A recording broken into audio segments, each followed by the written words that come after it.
네, 안녕하세요. 지금부터 한국교양기초교육원이 준비한 2023년도 학생 맞춤형 교육 지원 사업 글쓰기 피드백 시스템 성과 워크숍을 시작해 보도록 하겠습니다. 저는 사회를 맡은 김민정입니다. 인사드리겠습니다.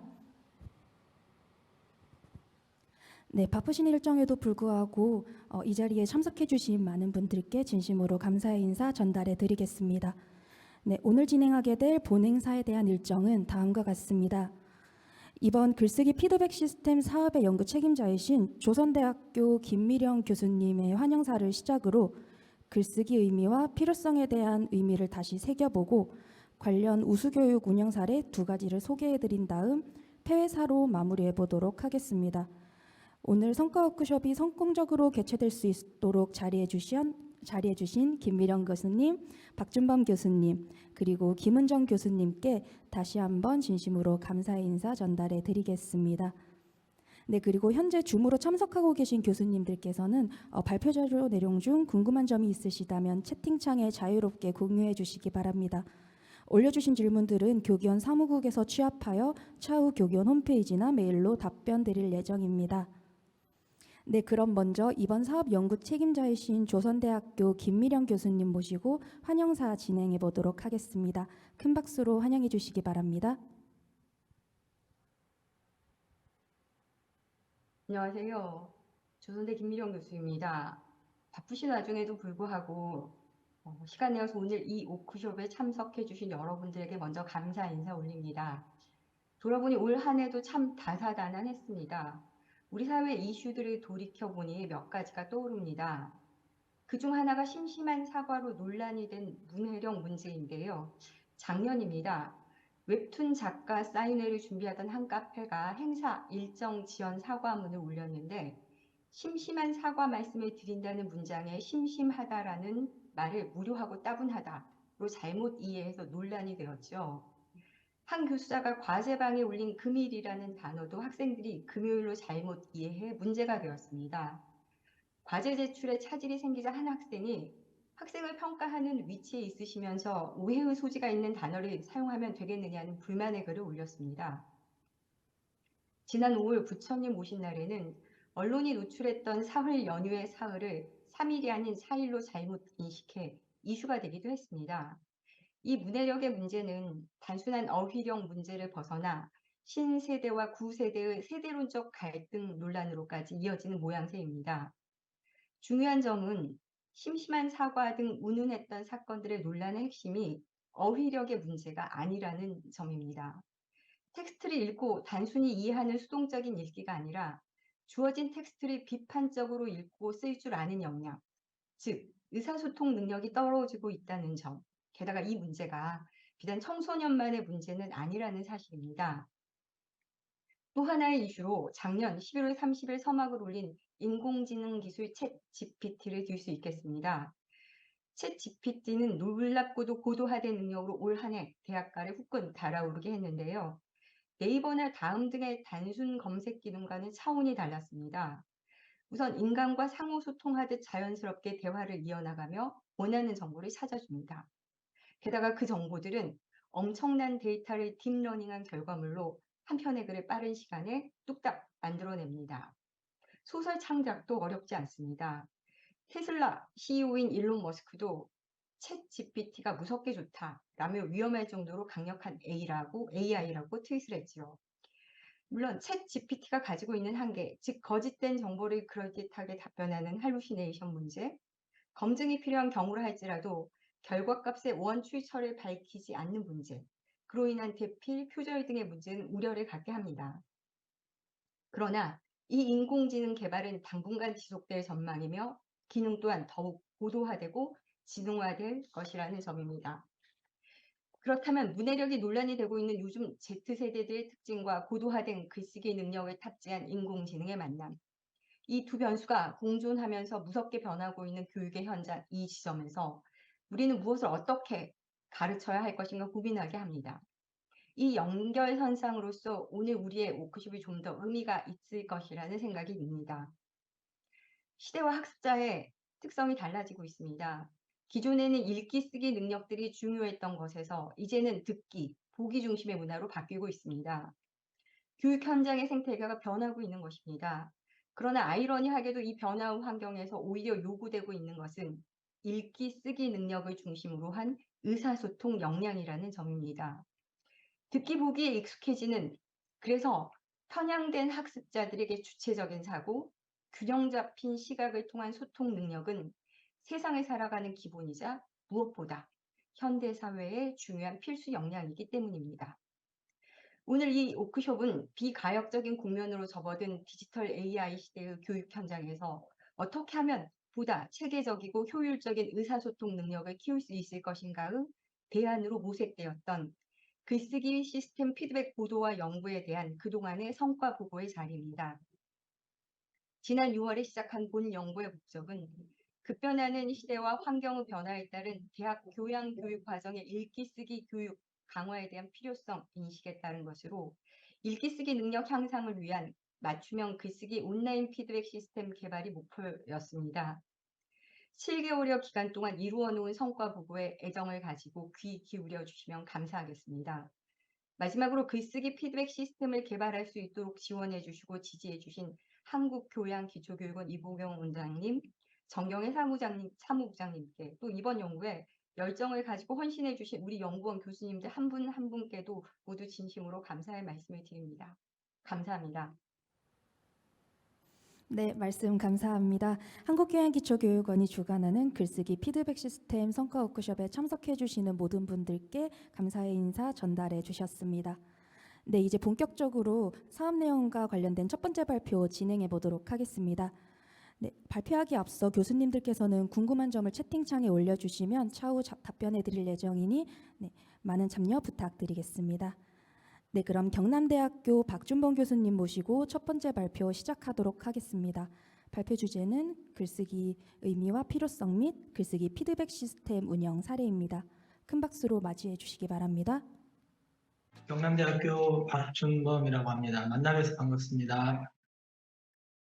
제가 오늘 드릴 말씀은 글쓰기 교육 시스템의 성과와 향방에 관한 내용입니다. 지금까지 이제 글쓰기 교육 시스템이 개발되어서 이제 올해 이것이 이제 본격적으로 이제 몇몇 대학들을 중심으로 사용이 됐었는데 이제 그 성과와 이제 앞으로 이 글쓰기 교육 시스템이 어떻게 개선되었으면은 하는 그 요구들을 모아서 여러분 교수님들께 한번 말씀을 드리겠습니다. 제가 오늘 이제 드릴 말씀은 크게 네 가지인데요. 첫째는 이제 대학 글쓰기 교육의 필요성에 관한 부분을 개괄적으로 좀 잠깐 설명을 드리고, 그리고 글쓰기 교육 시스템 포털에 대한 소개와 그리고 글쓰기 교육 시스템 포털의 성과, 그리고 끝으로 쓰기 시스템 고도화 및 확산을 위한 제언에 대해서 잠시 말씀을 드리겠습니다. 먼저 대학 글쓰기 교육의 필요성입니다. 뭐 여러 차례 들으시기도 하고 앞서서 우리 김미령 교수님께서도 이제 언급을 해주셨지만 최근에 이제 이 문해력이라고 하는 리터러시라고 하는 것이 상당히 많이 요구되고 있습니다. 이건 비단 대한민국의 문제만이 아니라 전 세계적인 문제인 것 같습니다. 2013년에 이제 다시 한번 발표된 이 문해력에 관한 수준, OECD 국가들을 상대로 한 성인 역량조사 결과를 보면 대한민국이 272.56점 해서 전체 상위 58.33% 정도의 수준에 있다고 합니다. 이는 이제 정말 충격적이었던 2001년의 조사에 비교하면 상당히 많이 높아진 수치이긴 하지만 한 가지 또 다른 문제는 여전히 우리 대한민국의 문해력이 세계 OECD 국가의 평균보다 낮다라고 하는 것을 보여주고 있습니다. 아직 갈 길이 좀 멀지 않나라는 생각이 들고요. 이 문해력이라고 하는 것은 뭐 중요하죠. 그래서 이제 뭐 지식의 습득이라는 측면이나 사고력 향상, 원활한 의사소통, 뭐 진로와 취업 기회, 사회 참여, 자아 개발 등등의 관점에서 매우 중요하다고 모두들 얘기를 하고 있습니다.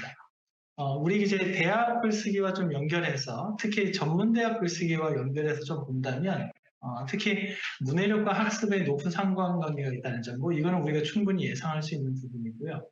또 하나 이제 중요한 부분은 제가 주목했던 부분은 학습의 지속성에 영향을 준다는 것이 중요한 부분입니다.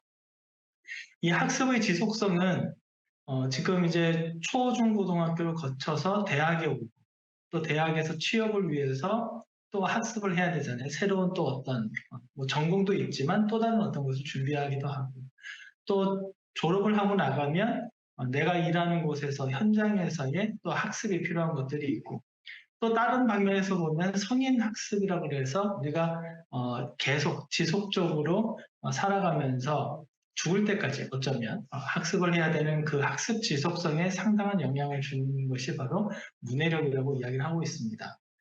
대학의 그 취업이나 진로와 좀 포커스를 맞춰서 보면 이 문해력이라고 하는 것이 진로나 취업의 기회에 양적으로나 질적으로 엄청난 영향을 준다고 하는 점이 바로 중요한 부분이라고 할 수 있습니다.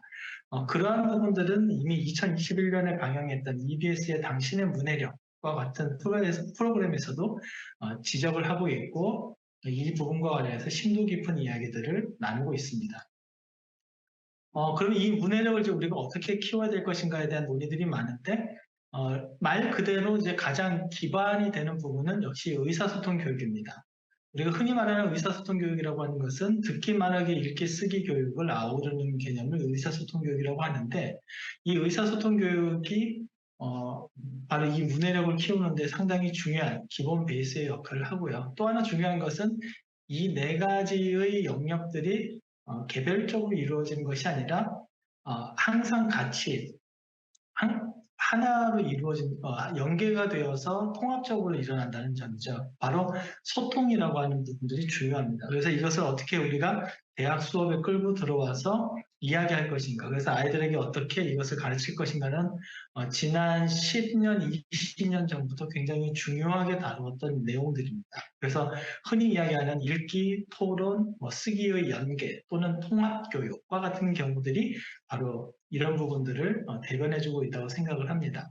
그래서 어떻게 효과적이고 또 어떻게 효율적으로 의사소통을 할 것인가 하는 것이 바로 궁극적으로 이 의사소통 교육의 목표라고 할 수 있습니다. 특히 이 부분 중에서 이제 중요한 것은 바로 쓰기 교육이라고 말할 수 있는데요. 학생들이 글쓰기에 대해서 이제 많이 하고 있느냐라고 하면 체감을 잘 못하는 것 같아요. 근데 사실은 지금은 글쓰기 시대죠. 지금 화면에 보이는 것처럼 이 카톡이라고 하는 것에서 엄청난 양의 글쓰기가 진행이 이루어지고 있습니다. 그것이 문자적인 방법일 수도 있고 문자로 의성이나 의태어 같은 경우를 보내기도 하고 아니면 이모티콘을 사용하기도 하고 요즘에는 뭐 아예 그 사진이라든지 뭐 이런 것들을 활용을 해서 보내기도 하고 다양한 방법으로 소통을 하고 있는 거죠. 이런 소통에 대한 부분과 글쓰기에 대한 부분은 얼마 전 발표한 카카오에서 발표한 내용과 맞닿아 있습니다. 카카오톡의 오픈 채팅이 실제로 상당 부분, 그러니까 우리가 하는 개인적인 또는 단톡방이라고 불리우는 것보다도 오픈 채팅이 차지하는 비중이 어마어마하게 높다고서 이야기를 하고 있습니다. 월간 이 오픈 채팅을 이용하는 이용자가 한 1,000만 정도 된다고 이야기를 해요. 이 안에서 뭐 하냐면 세대별로 이제 뭐 나누어지기도 하고 세대가 어우러져 있기도 하지만 주로 자신들의 관심사에 대해서 많은 이야기들을 합니다. 처음에는 글로 시작을 하다가 나중에는 이제 서로 이제 글로 부족하니까 이제 음성 대화를 시도하는 거죠. 그래서 뭐 한꺼번에는 뭐 카카오톡에서 발표하기는 그랬었습니다. 방에서 최대한 뭐 1,500명까지도 이 음성 대화가 이루어진 적도 있다고 이야기를 합니다. 그만큼 소통이 중요한 시대가 됐고 그리고 이 글쓰기가 그 부분에서 굉장히 중요한 부분들을 차지하고 있다고 말할 수 있죠. 또 하나의 사례는 바로 자기 표현을 굉장히 지금 개인들이 자기 표현에 대한 욕구가 상당히 높다는 겁니다. 우리 대표적으로 인스타그램 같은 경우를 볼 수 있는데 여기 보이는 것처럼 내가 사진을 찍고 그것에 대한 나의 감정들을 얘기를 하고 나의 생각을 이야기를 하고 하는 것들이 개인적으로 이루어지기도 하고 내가 알고 있는 지인들을 중심으로 이루어지기도 하고 어떤 경우는 오픈이 되어서 전체적으로 공개가 되어서 이루어지기도 하는 것들이죠.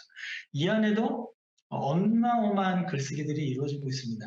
짧은 글이라고 해가지고 우선 무시할 건 아니죠. 왜냐하면 그 짧은 글 안에 나의 감정이나 생각, 의견들을 압축하기 위해서 얼마나 많은 고민들을 했을까요? 사실은 뭐 긴 글 쓰는 것도 어렵지만 그것보다 더 어려운 것은 함축적으로 짧게 쓰는 것이 더 어렵죠.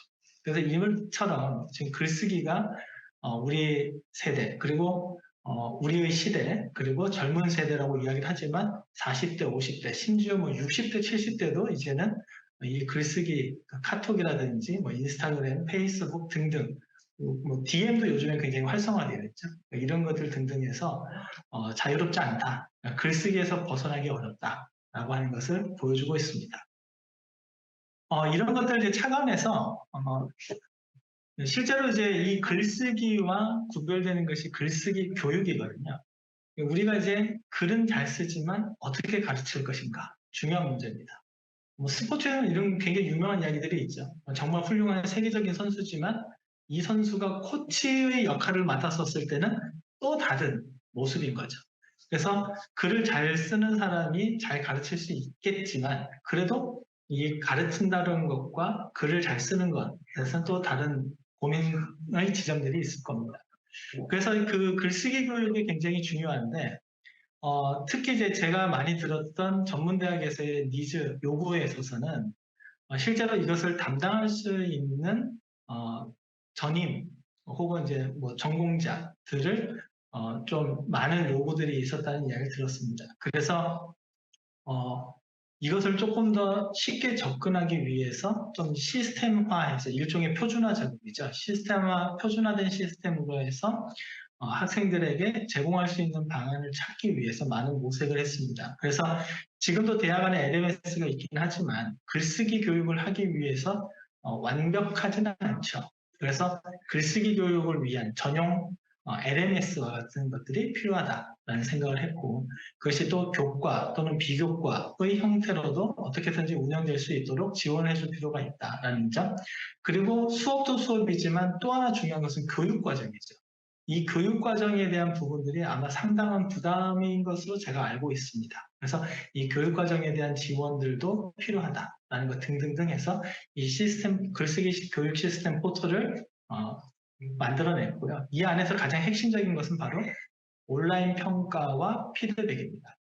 태스크를 주고 그 태스크 안에서 학생들이 글쓰기를 수행을 하고 그 수행된 것을 평가하고 교수자가 피드백해주는 그 일련의 과정. 요 심플하지만 이 과정이 가장 핵심적이라고 할 수 있겠습니다. 그래서 이 과정이 원활하게 진행될 수 있도록 이 시스템에서 가장 강조하고 있는 부분이라고 할 수 있습니다. 그 포털에 접속을 해서 보시면 다양한 기능들을 금방 이제 보실 수 있는데 그건 뒤에 그러면 우리 경성대 김은정 교수님께서 아마 친절하게 설명을 해주시라고 생각을 하고 저는 생략을 하도록 하겠습니다. 다음으로 글쓰기 교육 시스템 포털에 대한 소개인데요. 앞에서 말씀드렸던 것처럼 대학별로 글쓰기 교육 전용 LMS를 이제 구축을 했습니다. 그래서 글쓰기 교육만을 위한 학습 관리 시스템을 이제 개발했는데 교육 중점 뒀던 부분들은 그럽니다. 교육과정, 그리고 수업, 운영, 그리고 과제, 평가와 피드백, 그리고 통계, 그리고 커뮤니티.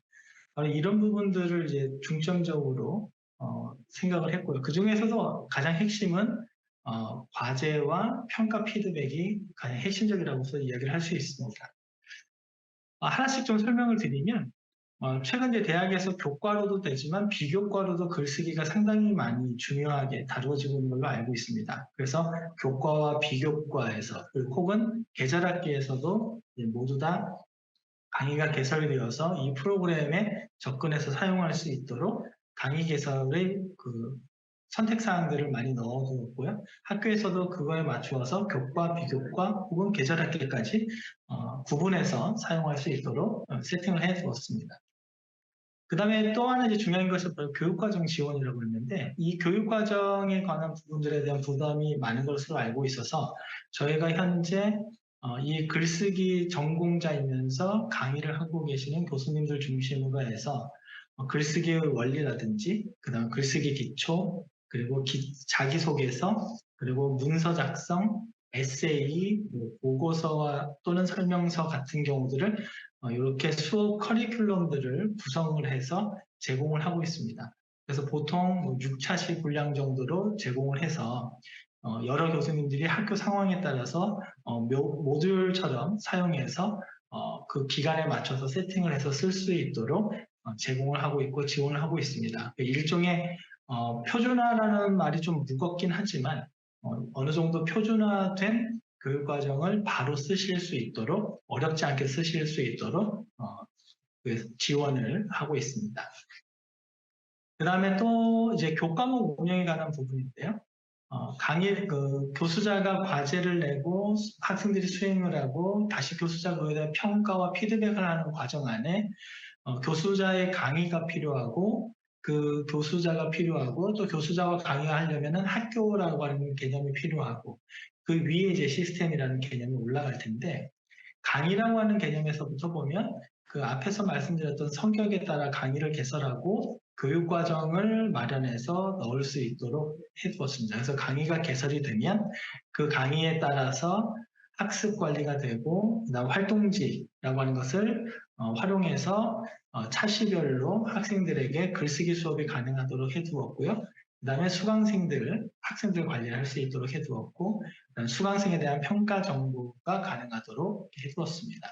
또 활동지를 제공할 때 그 활동지에 따라서 교수자가 보고자 하는 평가 항목들을 저희가 미리 기본적으로 세팅을 해두어서 루브릭이라는 이름으로 두었습니다. 그래서 기본적인 루브릭과 또 교수님이 생각하시는 또 다른 나만의 루브릭들이 있을 것 같아서 추가적으로 루브릭을 사용하실 수 있도록 생성할 수 있도록 시스템으로 만들어 두었습니다.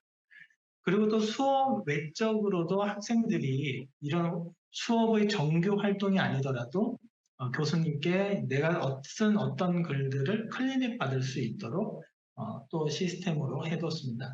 그래서 이것이 가장 핵심적인 기능들이라고 할 수 있고요. 그 외에 공지사항이나 자료실, 쪽지함, 공모전이나 설문 등과 같은 커뮤니티 기능들도 뒷받침할 수 있도록 안에 시스템에 구축을 해두었습니다. 앞서 말씀드렸던 것 중에 이제 활동지라고 하는 부분인데요. 저희가 기본적으로 일반 대학 그리고 전문 대학에서 많이 쓰는 장르, 글쓰기의 장르 몇 가지를 저희가 정리를 해봤습니다. 그래서 일반적으로 공통적인 어떤 글쓰기부터 시작을 해서 자기소개서나 에세이, 그다음에 문서 작성, 비판적 글쓰기, 설명서, 보고서와 같은 기본적인 폼을 마련해 두었고 이 폼을 가지고서 수업을 하실 수도 있고요. 그 다음에 이 폼만 가지고서는 아무래도 어떤 내용들이 어떻게 수업을 해야 될지 모르겠다라고 하는 부분들이 또 중간에 있어서 예시 폼들도 만들었습니다. 실제로 수업에서 사용했던 활동지의 예시들을 자기소개서나 에세이, 설명서와 같은 이런 예시 폼들을 마련해 두어서 거기에 맞추어서 여러 교수님들이 수업에서 직접 또 그대로 활용할 수 있도록 세팅도 해두었습니다. 그래서 교수님들이 수업 상황에 따라서 또 환경에 따라서 자신 있게 뭐 기본 폼을 쓰실 수도 있고 아니면 다른 어떤 좋은 강의를 나도 해보겠다라는 예시 폼을 활용해서도 이 수업들을 진행해 나가실 수 있도록 해놨습니다. 그 뒤에 이제 루브릭 부분이 또 있는데요. 이 루브릭 부분은 기본적인 루브릭과 추가적인 루브릭이 있다고 했는데 기본적인 루브릭은 지금 보시는 것처럼 크게 4가지 조건입니다. 쓰기 조건, 그 다음에 구성, 내용, 표현과 같은 영역에 따라서 하위 항목들을 쭉 구성을 해두어서 요거에 따라서 교수님들이 원하시는 하위 항목을 선택해서 학생들을 평가하고 피드백할 수 있도록 세팅을 해두었습니다. 그래서 요거에 따라서 교수님들이 선택만 하시면 되고 또 난 여기 있는 항목 이외에 내가 어떤 항목을 설정하고 싶다라고 하신다면 추가 항목을 통해서 이런 루브릭 항목들을 설정하실 수도 있습니다. 그리고 이제 통계 같은 경우인데요. 이제 내가 평가하거나 피드백하거나 그다음 기본적인 어떤 통계들을 중심으로 해서 이런 통계 자료들도 제공하고 있고요. 끝으로 이제 커뮤니티 같은 경우죠. 그래서 그 강의별로 공지사항들을 마련해서 이렇게 학생들에게 공지를 띄우거나 또는 묻고 답하기와 같은 기능들을 설정을 해주었습니다. 여기까지가 이제 간략하게 이제 글쓰기 교육 시스템 포털에 대한 주요 기능들에 대한 설명이라고 말씀드릴 수 있습니다. 그래서 주로 교수자와 학생 사이에서 나타나는 기능들을 중심으로 이야기를 드렸고요. 그리고 짤막하게 이제 글쓰기 교육 시스템 포털에 대한 성과들을 또한 말씀드리겠습니다. 글쓰기 교육 시스템 포털이 이제 올해 지금 쓰여지고 있었는데 실제로 이제 본격적으로 쓰인 건 9월부터였습니다. 그래서 현재까지 참여한 대학은 전문대학 10개 학교, 일반대학 11개 학교에서 총 21개 학교에서 사용한 것으로 나타났습니다. 학교가 주체가 돼서 쓰기도 했지만 또 어떤 경우들은 단과대 또는 교수자, 센터 등등을 중심으로 해서 쓴 경우들까지 모두 다 포함해서 지금 이 대학의 사용하고 있는 사용자 대학 수를 보여드리는 것입니다. 그리고 사용자 수는 교수자가 43분 있었고 그 다음에 학생은 1,400여 명 정도가 있어서 총 한 1,450명 정도가 그 2학기 기간 내에 사용했던 것으로 나타났습니다. 그리고 글쓰기 과제 수행에서 앞서서 말씀드렸던 이제 활동지와 같은 경우들이 이제 이렇게 세팅이 됩니다. 예시 폼을 내가 만약에 선택을 하면 이렇게 예시 폼들에 대한 주요 항목들, 이제 학생들이 써야 될, 수행해야 될 항목들이 나오고 이것에 대한 평가 항목들을 이건 뭐 10개는 이제 제가 임의로 한 거지만 뭐 필요하면 뭐 한 가지 또는 두 가지, 세 가지부터 해서 더 많은 숫자까지도 교수님들이 선택을 해서 지정할 수 있도록 이렇게 해두었습니다. 그럼 학생들은 이 평가 내용을 볼 수 있거든요. 그럼 글을 작성하기 전에 교수님이 어떤 부분들을 중요하게 보는지를 확인할 수 있기 때문에 이 질적으로도 과제의 질적으로도 상당히 많이 도움이 되었다라는 이야기들이 있습니다. 그 다음 평가 부분입니다. 그래서 학생이 작성한 글을 교수자가 평가를 할 때 주차별로 그리고 주제에 따라서 그 다음에 내가 설정한 루브릭을 참고해서 평가할 수 있고요. 이렇게 답안 작성란 같은 경우 이제 학생들이 이렇게 답안을 작성할 때 이렇게 예시글들을 가지고 와서 또는 당연히 수정을 해야 되지만 예시글들을 참고해서 작성할 수 있도록 또 해두었습니다. 그리고 학생들 중에서 일부는 이 듣기가 필요한 경우들이 있다고 이야기를 들어서 이 과제에 대해서 이제 듣기 음성 지원도 가능하도록 해두었습니다. 그래서 이렇게 작성을 하면 교수자가 이 학생이 작성한 글에 대해서 평가를 하고 그 다음에 밑에 루브릭에 따라서 평가하는 거죠. 그래서 평가를 하고 그 다음에 첨삭도 할 수 있습니다. 그래서 첨삭을 할 때는 이제 이렇게 그 상용구라고 할 수 있겠죠. 자주 쓰이는 문구들은 이렇게 교수자분들께서 따로 저장을 해 두셔서 그 문구들을 가지고 입력할 수 있도록 또는 그 문구들을 조합해서 입력할 수 있도록 세팅을 해 두었습니다. 피드백의 좀 실제적인 부분들을 좀 말씀드리면 뭐 이렇게 학생이 작성을 하면 그 글 자체도 뭐 변경이 가능하고요. 원고지 형태로 볼 건지 이렇게 줄글 형태로 볼 건지 등도 선택할 수 있습니다. 그리고 이렇게 첨삭 도구들을 사용해서 첨삭을 할 수 있는데 예를 하나 보여드리면 이렇게 원고지 형태의 경우들 이렇게 우리가 진짜로 페이퍼 형태에서 첨삭을 하는 것처럼 이렇게 첨삭 피드백도 온라인으로 가능하도록 개발을 해 두었습니다. 그래서 이것은 학생들도 그대로 볼 수 있습니다. 그래서 교수님이 어떤 부분들을 어떻게 했는지, 수정했는지, 또는 피드백했는지 등등을 확인할 수 있습니다. 끝으로 이제 포트폴리오인데요. 학생들이 이제 이런 과제들을 수행해서 몇 차례의 글을 쓰면 하나하나의 과제들이 학기가 끝나거나 과제가 끝나는 시점에서 아무도 돌보지 않는 좀 과하게 얘기하면 일종의 쓰레기로 끝나버리는 경우들이 너무 많습니다. 그래서 그게 굉장히 안타까웠고 일부 학생들은 글쓰기에 대한 관심이 많아졌는데 그 후속적인 부분들이 관리가 안 돼서 다시 흥미를 잃는 경우들도 많았습니다. 그래서 이런 포트폴리오 개념을 두어서 자기가 지금까지 해왔었던 과제들에 대한 정보, 내가 작성한 것과 그리고 교수님의 총평, 그리고 평가, 내용 등등을 다시 한번 모아서 살펴볼 수 있도록 이렇게 포트폴리오를 해두었습니다. 어떻게 보면은 이것이 진정한 의미에서의 과정 중심 평가의 하나의 방법이라고도 할 수 있겠죠. 그래서 우리가 보통 글쓰기 교육에서 중요한 건 이제 과정 중심 평가라는 이야기를 많이 하는데 바로 그 과정 중심이라고 하는 것을 이 포트폴리오가 지원해주고 있습니다. 그리고 통계 부분은 앞서서 설명을 해드렸기 때문에 그냥 생략을 하고 넘어가겠습니다. 자, 그래서 여기까지 이제 성과에 대해서 제가 말씀을 드렸고, 이제 이 시스템을 고도화하고 확산하기 위한 몇 가지 제언을 하도록 하겠습니다. 시스템 교육, 글쓰기 교육 시스템 포털을 이제 개발하고 하면서 이것을 고도화하기 위해서 또 확산하기 위해서 어떤 것들이 필요할지 고민했었습니다. 많은 교수자분들이 이제 처음에는 굉장히 심플하게 시스템을 만들어서 사용하는데 편하도록 최대한 초점을 맞췄는데 아무래도 사용을 하기 시작하시면 또 욕심이 생기기 마련이죠. 그래서 우리의 니즈들을 모아서 이제 한 단계 더 업그레이드 해야 되겠다라는 생각이 있고요. 또 그와 함께 여기에 대한 글쓰기 교육에 대한 교육 지원 프로그램들이 새롭게 개발되어야 될 것들이 많다는 생각을 했습니다.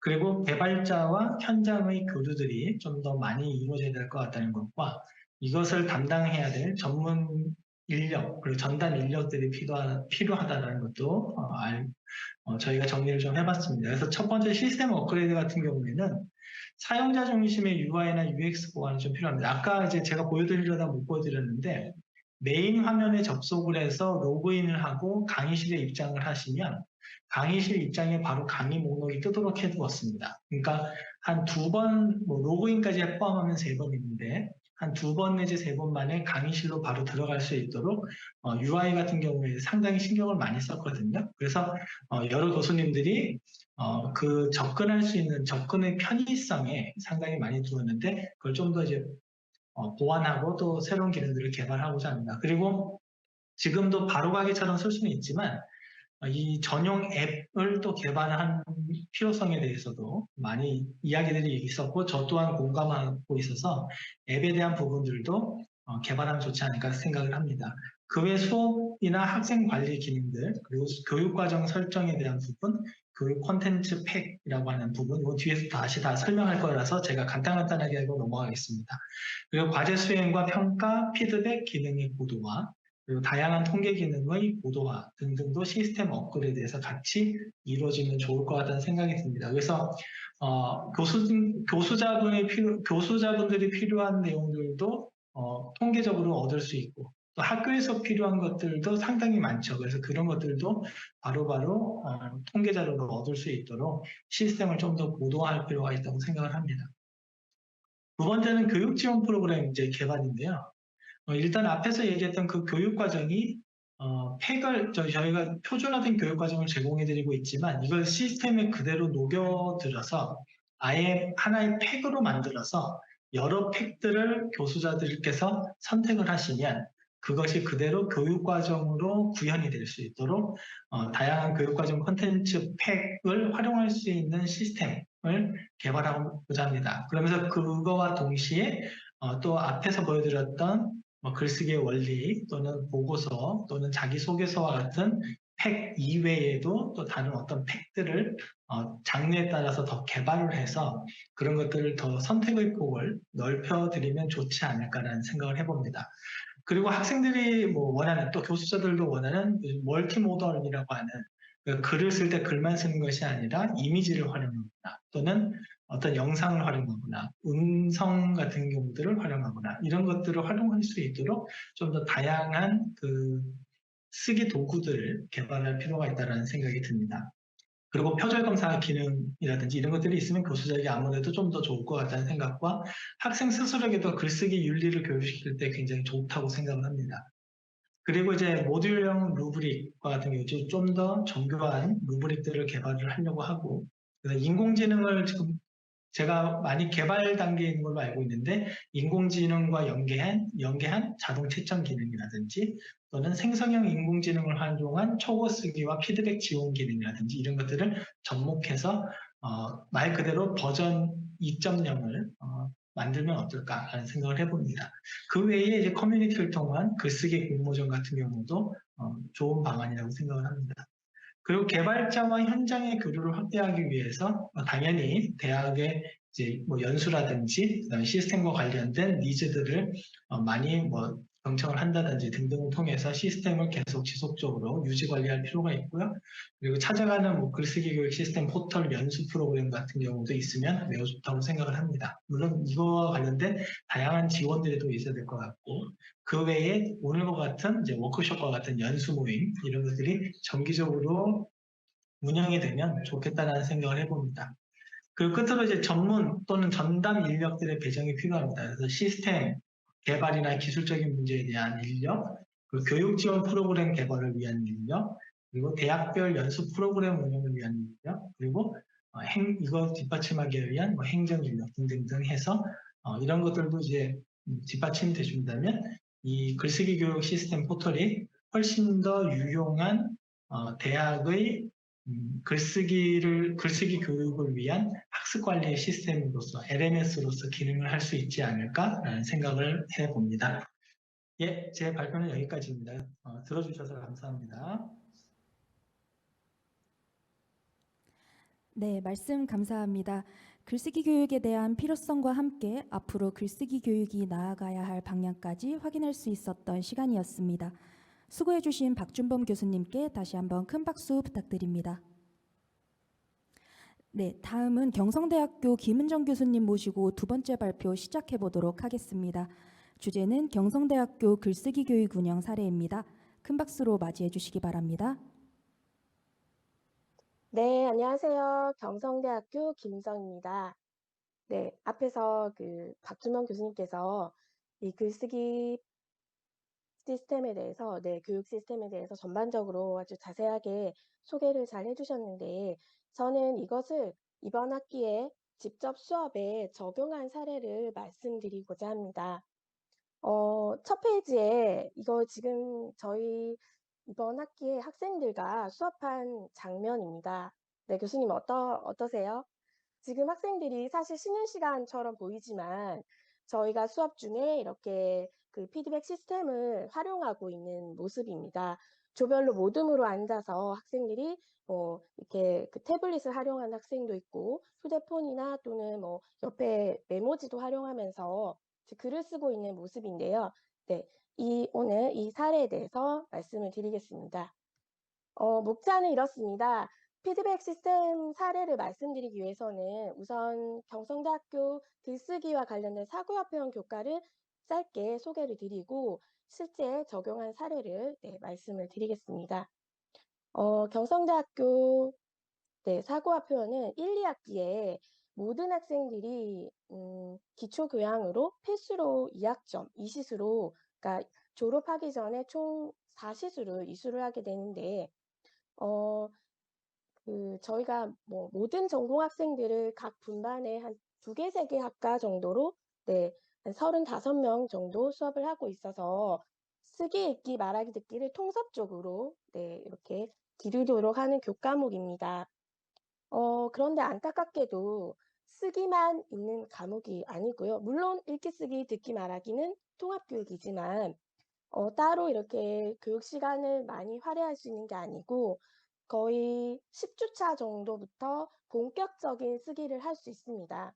그래서 저는 이번에 이 시스템을 활용하면서 굉장히 도움을 많이 받았는데 이 사고와 표현 1은 1학기 수업이었고 사고와 표현 2는 2학기 수업이었는데 이번 학기에 이 시스템을 적용하면서 일단 교수자도 굉장히 힘듦이 좀 줄어들었고 학생들에게 굉장히 신뢰가 많이 쌓였고 또 그 온라인에서의 피드백을 통해서 오프라인에서 대면할 때 뭔가 더 가까워지고 글쓰기에 대해서 학생들이 더 좀 호감이라고 해야 될까요? 굉장히 적극적으로 태도가 좀 바뀌게 되었습니다. 그래서 제가 적용한 그 수업에서의 목차는 이 3장에 집중이 되어 있는데 앞에 뭐 사진 맨 첫 페이지에서 보셨겠지만 학생들이 이렇게 지금 시스템을 활용해서 쓰기를 하고 있는데 요즘 학생들은 학생들 뭐 학과나 본인 개개인에 따라 다르지만 뭐 휴대폰을 가지고 들어오지는 않는 학생은 없습니다. 그래서 이 시스템을 지금 현재 버전에서 사용해도 큰 무리는 없었습니다. 무리는 없었고 그리고 또 그 조별로 활동을 같이 이렇게 하는 활동에서는 그 시스템 활용할 때 뭐 학생들이 서로 도움을 주면서 또 제가 한 번씩 이제 맡기는 부분은 학생들의 도움을 받기도 했습니다. 그래서 그 제일 처음에 음 개강을 9 월에 하고 11월 달에 11월 첫 주에 학생들과 수업에서 이 사이트를 가입을 하고 전반적인 사이트를 소개를 해 주고 또 그때 루브릭을 통해서 글의 장르마다 우리가 접근해서 어떻게 써야 되는지 평가는 이렇게 되니까 이걸 중심으로 쓰면 좋다라는 것을 이 사이트를 통해서 살펴봤고 이렇게 5분반을 개설을 했습니다. 네, 5분반을 개설을 해서 보시면은 이제 학생들이 가입을 했어요. 가입을 해서 저는 진단 평가는 이게 9월 달에 만나서 시작한 분반이기 때문에 진행을 하지는 않았고요. 여기 보시면 이제 학생들이 쭉 가입을 하고 나서 11월 달이지만 1 주차 강의로 세팅을 했습니다. 이거는 뭐 날짜는 교수자가 세팅하기 나름이기 때문에 이렇게 진행을 했고 첫 주에는 학생들과 이 시스템을 가입하고 루브릭을 살펴보고 시스템을 한번 훑어보기였기 때문에 뭐 굳이 활동지를 하진 않았습니다. 하진 않고 2 주차부터 거의 한 달 정도 사용을 했는데 여기 그 두 번째 2 주차 첫 번째 강의에는 어떤 글을 전체를 완성하는 것이 아니라 내가 쓸 글에 대해서 작성할 글에 대해서 이 글을 써도 되는지 어떻게 쓸 것인지에 대한 초보 작업을 해서 이제 탑재를 하고 그거를 제가 학생들이 이 앞에서 지금 쓰기를 하고 있죠. 그러면 저는 이때 그 앞에 컴퓨터에서 직접 피드백을 하고 있었습니다. 그래서 이때는 사실 굉장히 정적이 흐르는데 오히려 제가 가서 학생에게 지금 글을 쓰고 있는데 어떤 얘기를 많이 하는 것보다는 본인의 시간을 주는 것이 좀 중요했습니다. 물론 수업 밖에서 쓰기를 좀 하고 오면 좋겠지만 저희 대학생들이 글쎄요. 그 정도까지의 어떤 열의는 없는 것 같아서 수업 중에 웬만하면 다 모든 글을 쓰도록 했고 그래서 2 주차에 그러니까 여기서 지금 보이시는 11월 8일 2 주차에 이제 초고 작업을 하고 세 번째 3 주차부터는 이제 직접 단락 글쓰기를 들어갔습니다. 그래서 저는 사용한 폼은 뭐 자기소개서도 있고 설명서도 있고 여러 장르가 있지만 저는 저한테 맞도록 공통 폼을 사용해서 학생들한테 최소 5단락을 쓰도록 요구를 했습니다. 그리고 선택한 루브릭은 최초에 할 때는 루브릭 설정을 하지 않고 진행을 했습니다. 진행을 했고 어 이렇게 그 활동지를 등록을 하면 학생들에게도 이 화면이 그대로 보입니다. 그러면 학생들은 '아 내가 원래는 한 3단락 쓰고 마치려고 했는데 이게 단락을 다 뭔가 글을 써야지 저장이 되는 시스템이기 때문에 어떻게든 써 보려고 하는 그런 모습들이 보였고 그리고 여기 이제 루브릭을 통해서 학생들이 이 루브릭에 맞도록 내가 썼는지를 다시 한번 확인을 할 수 있었습니다. 음 여기 제가 사용한 루브릭은 공통 항목인데 여기서 필요한 것들을 이렇게 체크를 해서 사용했는데 저는 주로 쓰기 조건이나 구성, 내용 이거 중심으로 네 많이 사용을 했습니다. 음 그리고 이제 실제 완성된 글은 저는 과제를 이 시스템으로 제출을 해서 피드백을 했는데요. 음 저희가 그 교재에 보면은 3 장과 4 장에 이 두 가지 문제가 있습니다. 그래서 학생들한테 첫 번째 본인이 뭔가 특별한 어떤 생각, 새로운 생각을 이끄는 장소를 소개하는 에세이를 쓰고 또 발표를 하도록 했는데요. 이 첫 번째를 선택하거나 아니면 본인이 생각하는 지금 현재 우리 사회의 이슈를 찾아서 주장하는 글 해서 두 번째로 제시를 했습니다. 그러면 학생들은 첫 번째, 두 번째 글을 내가 한 가지를 선택하더라도 이 시스템을 학생들하고 같이 또 열어보기 때문에 다른 학생들의 글을 볼 수 있고 또 같이 수정해 나갈 수 있는 그런 어떤 그 방법도 활용할 수 있었습니다. 그래서 과제를 이렇게 저는 시스템을 통해서 제출을 했고 저는 보시면은 이걸 시스템을 사용해 보시면 원고지 기능이 있고 그냥 원고지를 이렇게 오프할 수 있는 사용하지 않을 수 있는 기능이 있는데 저는 그 원고지를 기능을 사용했을 때 훨씬 더 첨삭하기가 좀 보이기가 가독성이 좋았다라고 생각을 했고 음 주로 이 원고지에는 실제적 피드백 그러니까 직접적으로 고쳐야 되는 거 그러니까 이것은 학생하고 의논할 문제도 물론 필요하지만 반드시 오류라서 수정이 돼야 되는 부분은 이렇게 이제 직접 원고지를 사용했고 그러면 학생들은 자기 글의 종류가 뭔지 나의 화제나 주제가 뭔지를 쓰고 이렇게 제목을 씁니다. 근데 사실 저는 이것도 굉장히 중요했는데 기존에 음 메일을 통해서 과제를 받을 때는 제가 정말 놀랐던 건 학생들이 제목이 없거나 아니면 본인의 글의 종류나 이 주제, 토픽을 써 달라고 했는데 쓰지 않고 제출하는 학생이 한 20%는 됐던 것 같아요. 그래서 처음에는 굉장히 놀랐는데 이 쓰는 글의 종류나 화제나 또는 제목을 써야 하는 란이 있다 보니 학생들이 반드시 기입을 하도록 했고 또 학생들도 그것을 그냥 굉장히 쉽게 인지했습니다. 인지를 했고 이렇게 첫 달락부터 써내려갔습니다. 써내려가서 지금 이 학생은 수정 액수가 제로인데 지금 이거는 첫 번째 글이라서 수정을 첨삭한 걸 확인하고 수정을 하지 않았습니다. 그래서 이렇게 저장을 해서 저랑 같이 이제 공유하도록 되어 있고 음 그러면 이 학생에 대해서는 이제 여기에 이제 앞서 설정했던 루브릭을 가지고 이렇게 평가를 했습니다. 물론 이 평가는 제가 뒤에 잠깐 보여드리면 기존에 제가 이메일을 통해서 루브릭을 할 때도 물론 비슷한 방법으로 하긴 했습니다만 사실 굉장히 번거로웠고 다섯 분반이면 거의 한 180명 정도 되거든요. 그래서 그 어떻게 했냐면 상중하를 좀 이렇게 세팅을 해 놓고 나서 학생에게 사실 이렇게 첨부하는 기능을 활용해서 가장 이때 좀 아쉬웠던 점이 도대체 학생은 내 글에 대한 이 루브릭을 받았지만 어느 부분이 그런가?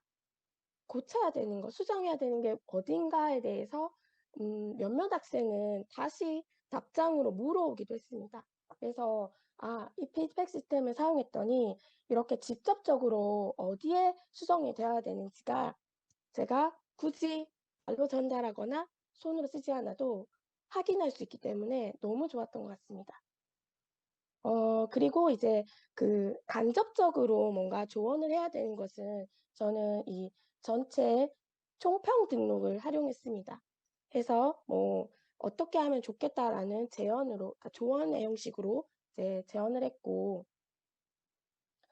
앞에 잠깐 보여드렸지만 기존의 피드백 시스템을 사용하기 전에는 이렇게 제가 학생이 과제를 메일로 보내면 답장을 했습니다. 물론 저희가 LMS 시스템도 있었고 또 한때는 LMS 시스템을 서버 용량 때문에 온라인만 하기도 했지만 이 네이버를 활용해서 했을 때 답장 형식인데 이때는 학생은 또 제출했는데 저는 받지 못했고 이런 경우도 있어서 또 한편 오류도 있었는데 이 시스템을 활용했더니 여기에 본인이 이제 글을 제출한 것에 대해서는 모든 학생들이 이렇게 확인을 할 수 있기 때문에 그런 오류는 없었던 것 같습니다.